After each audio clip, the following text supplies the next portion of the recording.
Le blaireau est de retour, autrement dit l'inspecteur Le Broc, et il est de retour pour une troisième aventure, ça s'appelle Bête Noire.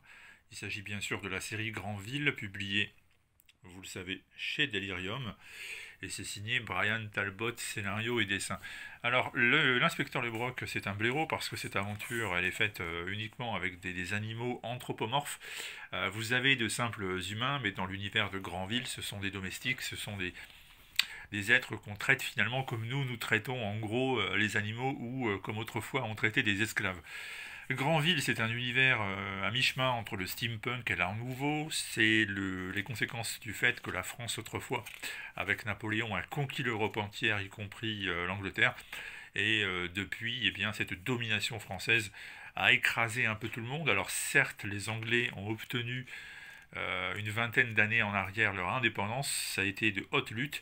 Et puis autre changement majeur au début de ce tome 3 qui s'appelle donc Bête Noire, la France n'est plus un empire puisqu'une sorte de gouvernement populaire a été mis en place et les premières élections libres sont sur le point d'avoir lieu. Dans ce volume, on va faire connaissance avec un ennemi majeur, avec un vilain très intéressant, qui est en fait un crapaud. Il s'appelle Aristote. Aristote Crapaud, c'est une sorte d'industriel xénophobe, prêt à tout pour se faire encore plus d'argent.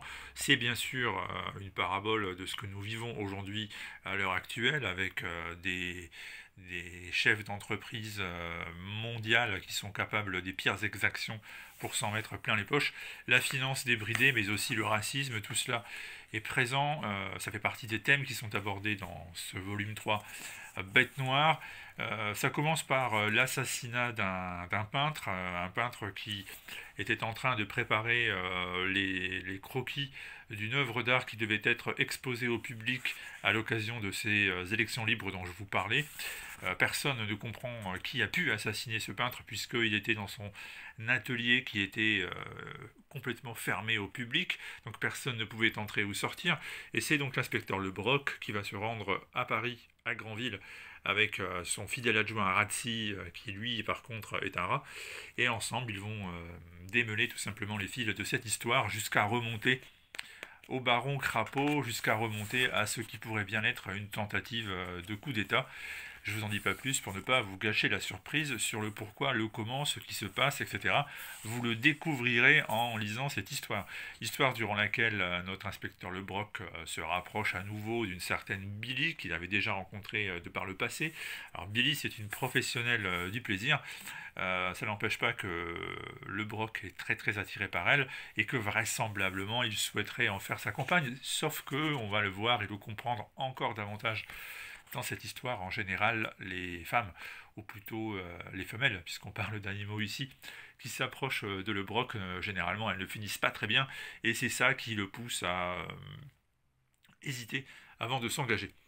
Un album qui est aussi marqué par la présence, la référence à de très nombreuses pages artistiques de notre histoire, aussi bien à travers les noms des peintres qui sont présents dans ce volume, aussi bien à travers les tableaux que l'on peut parfois surprendre dans le fond des vignettes, à travers certaines scènes aussi, comme ici tout simplement cette dispute.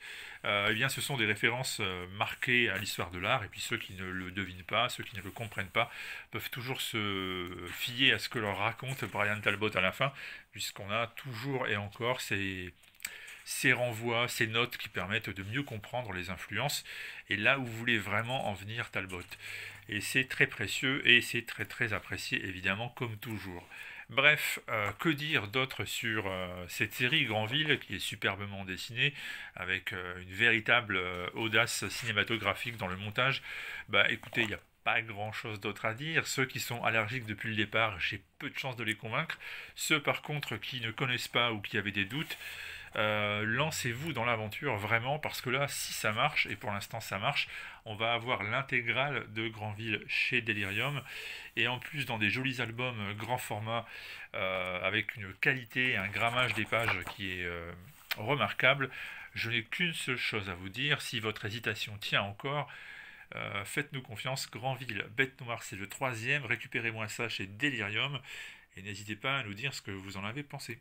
Et à très bientôt pour d'autres vidéos comics, évidemment.